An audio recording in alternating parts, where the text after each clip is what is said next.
সদর দক্ষিণ উপজেলার সাইডে দাঁড়ান না।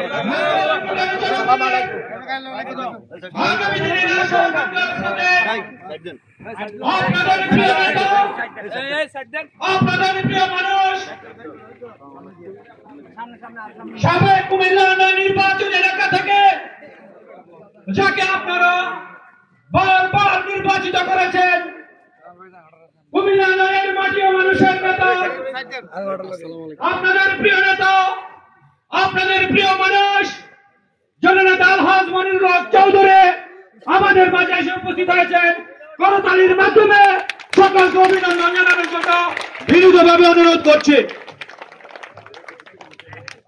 প্যান্ডেলের বাইরে যারা আছেন আপনাদের সকলকে প্যান্ডেলের ভিতরে যদি চেয়ার খালি থাকে সকলকে চেয়ারে এসে নিজ নিজ আসন গ্রহণ করার জন্য বিনীতভাবে অনুরোধ করছি। এ পর্যায়ে প্রবাসীদের পক্ষ থেকে প্রিয় নেতা আলহাজ মনিরুল হক চৌধুরীকে যারা ফুল দিয়ে বরণ করবেন তাদেরকে সামনে আসার জন্য অনুরোধ করছি। এই পর্যায়ে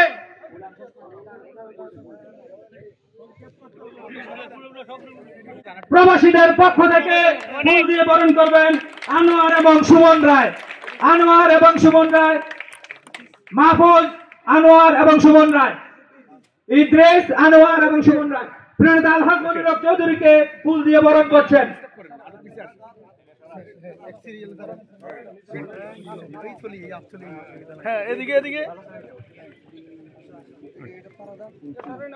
ফুলটা নিয়ে যান, ফুলটা নিয়ে যান।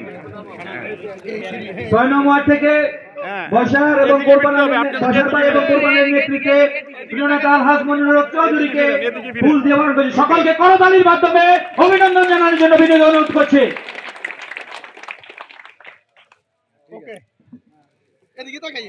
ওই দিক থেকে দেন, ওই দিক থেকে এদিকে দেন। হ্যাঁ, সুপ্রিয় উপস্থিতি, এ পর্যায়ে বক্তব্য রাখার জন্য আহ্বান করছি বাংলাদেশ জাতীয়তাবাদী দল বিএনপি 2 নং চৌরা ইউনিয়ন শাখার সংগ্রামী আহ্বায়ক জনাব শামসুল আলম শামসু ভাইকে বক্তব্য রাখেন। জীবন মানুষের কত কষ্টদায়ক, সেই প্রবাস জীবনে থেকে আমাদের এলাকার কিছু প্রবাসী ভাই জাতি, দেশ এবং দুস্থ মানবতার কল্যাণে তারা কাজ করার জন্য আগ্রহ প্রকাশ করেছেন।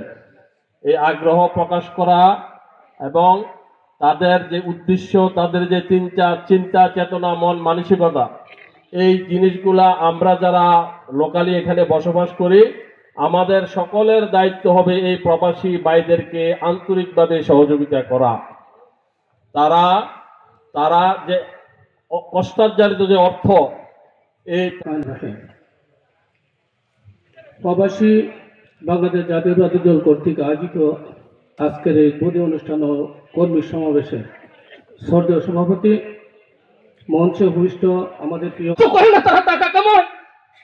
ভাই বন্ধুগণ, একটি কথা বুকে হাত দিয়ে বলতে পারি, একটি কথা, আমাদের দেশে শিক্ষিত শয়তানেরা তথা ব্রিটিশ সরকার আওয়ামী লীগের দালালেরা বাংলাদেশ থেকে যদি অর্থ লুটকা করত আমাদের সন্তানেরা আজ বিদেশে বলে এত কষ্ট করতে হতো না। আমরা দেখতে চাই তাদেরকে যারা গত 70 বছর এই বাংলার মানুষের প্রতি অত্যাচার জুলুম নির্যাতন করেছে, আমাদের বহু ভাইকে গুম করেছে, হত্যা করেছে, আমরা তাদেরকে নিন্দা জানাই এবং বাংলাদেশ জাতীয়তাবাদী দলের নেতৃবৃন্দের প্রতি আহ্বান জানাবো, আমরা সেই যুদ্ধে আমরা আমাদের ভালোবাসা দিয়ে তাদের মোকাবিলা করব। আমার নেতা আজকে আরো অনেক প্রোগ্রাম আছেন, যার জন্য বক্তব্য দীর্ঘায়ী করবো না। আমি কল্যাণ ভাইদেরকে ভাইদের দীর্ঘায়ু কামনা করে আমার সংক্ষিপ্ত আলোচনা এখানে শেষ করছি। আল্লাহ হাফেজ। বাংলাদেশ জিন্দাবাদ। বাংলাদেশ।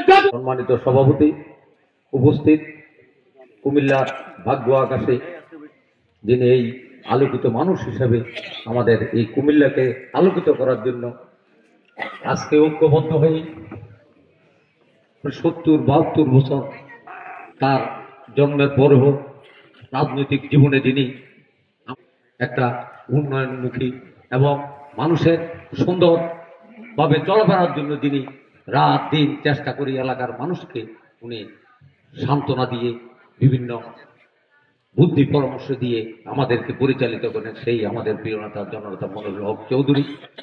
মঞ্চে উপবিষ্ট আমাদের প্রিয় নেতৃবৃন্দ এবং সামনে আমাদের প্রিয় মুরব্বিয়ার ছাত্র যুবক বন্ধুগণ, আজকে আমাদের প্রিয় নেতা রাজনীতির বাইরেও আমাদের এই এলাকার মানুষের উন্নয়নের জন্য বিভিন্ন চিন্তা চেতনা নিয়ে যিনি রাজনীতির বাইরে আমাদেরকে দিয়ে, আমাদের এই কর্মী সমর্থককে দিয়ে উনি চেষ্টা করছেন আগামী দিনে এই কুমিল্লাকে আলোকিত করার জন্য।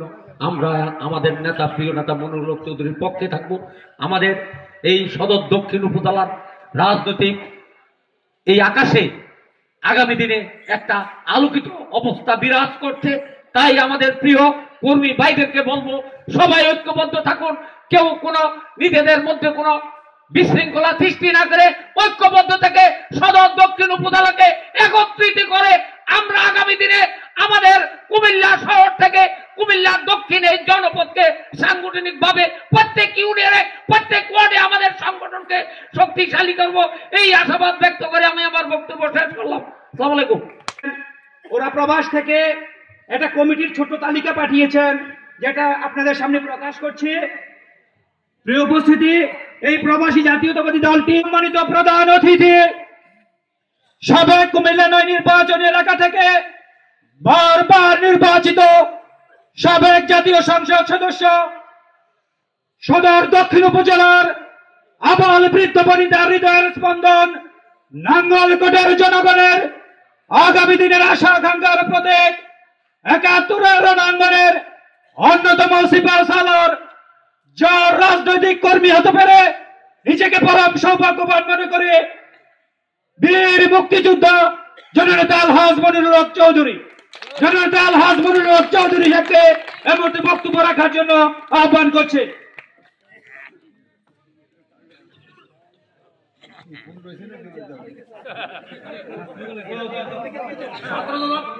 প্রিয় নেতাকে ছাত্র দলের পক্ষ থেকে এই মুহূর্তে ফুল দিয়ে বরণ করছেন। সবার খাবার হচ্ছে, আরো কাছে যান না, আরেকজন যান। হ্যাঁ, এটা তো সবাই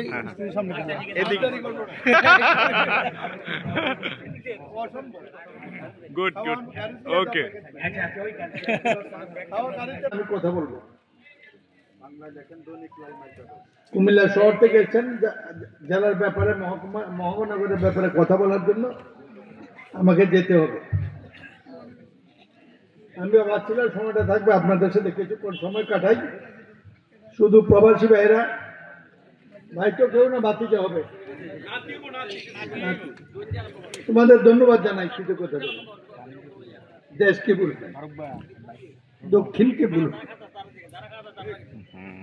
দেশ যতটুকু প্রিয়, দক্ষিণ আমার চেয়ে তার চেয়ে বড় প্রিয়।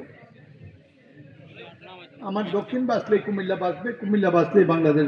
দক্ষিণকে ক্রিকেট খাচ্ছে। ওদর বাজার বিশ্বরোড যখন দক্ষিণের জনগণের জন্য বন্ধ করে দেওয়া হয়েছে, মরদপাড়, ঢাকা, চট্টগ্রাম মহানগরে যখন প্রতিদিন এই যে কুমিল্লার মানুষ, বাংলার মানুষ মারা যায়, আমার রাস্তাগুলো যখন ভেঙে খান খান হয়ে গেছে, রোটাস কামাল 15 বছর কি করেছে আজকে 6 মাসে আমি কোথাও খুঁজে কোনো ঠিকানা পাইনি। শুনেছি 1 লাখ কোটি টাকা হয়েছে, কোথায় করলো জানি না। একটু আগে বাগমারা থেকে আসলাম। এই হিসাবের জগতে, বেহিসাবের মুহূর্তে আপনাদেরকে বেশি ভালো কথা বলার কোনো মেজাজ, মর্জি কোনোটা এমন নাই। অনুপস্থিত লোকদের গালি দিতে হয় না।